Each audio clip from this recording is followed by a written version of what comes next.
This is a spacecraft and rocket company. What we're trying to do is really build a 21st century aerospace company.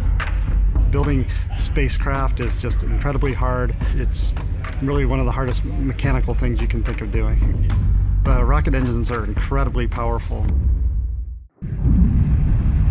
The first rocket we've designed has about 1 million horsepower. It's like 1,000 sports cars running at the same time. It's a lot of power. Schedule is probably the most important thing to us. We're trying to have a competitive advantage. First to market is a big deal. There's a lot of us in the market. There's only going to be a few that succeed.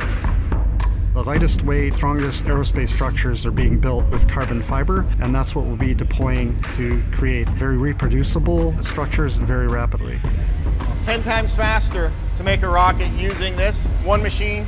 We can make a rocket in 9 days. A lot of things go into designing, building, flying successful rockets.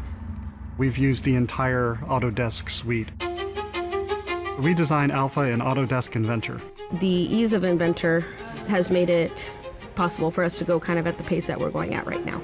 You're not clicking into 17 different menus to find exactly what you need. We use Vault. Only one person can make changes to our CAD files at a time. That allows us to not do duplicate work as we are racing against the clock.